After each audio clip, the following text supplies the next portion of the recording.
is up? For today's video ay tuturo ko sa inyo kung paano makatipid sa pagkain sa Bonchon gamit ang Food Panda.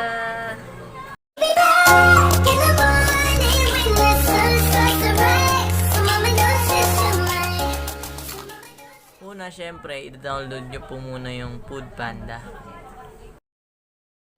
Then next step, i-click nyo po yung link ng referral code para makaless po kayo ng 180. Then third step, pindutin nyo po yung login with Facebook para makapag-login po kayo sa Food Panda. Then next step, pindutin yung use current location para ma-detect yung malalapit na restaurant sa inyo. Okay na. So ayun guys, nakapag-register na kayo, then na-click nyo na yung current location.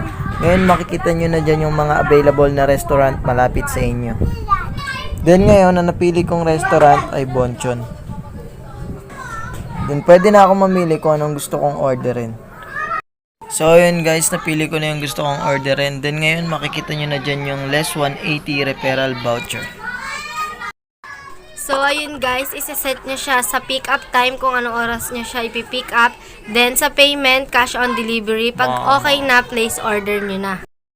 Then next, sasagutan nyo na yung contact info, yung first name, last name, email address, and mobile number. Then may magte-text sa inyo na verification code, tapos ilalagay nyo siya doon sa may enter your code. Tapos pindutin nyo na yung place order. Then ayun na, okay na. Pagkatapos ng lahat, makikita nyo na yung track your order. Then pati yung mga details kung anong oras na siya mapipick up. Okay na. Hi!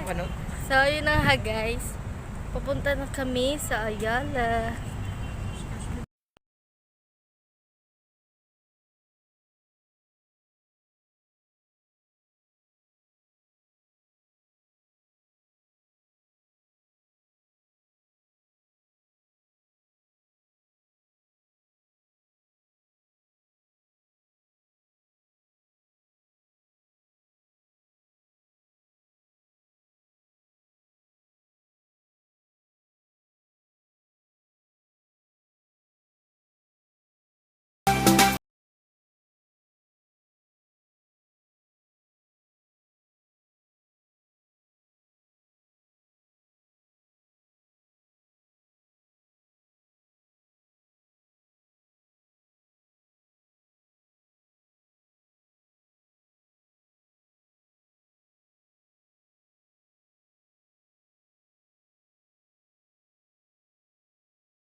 na nagtatapos ang aming vlog. Sana nag-enjoy kayo at may natutunan kayo sa panonood. Tatain na ako. And ilalagay ko sa description box yung referral code para makalas din kayo. Don't forget to subscribe, like, and click the notification bell para updated Tumatawa.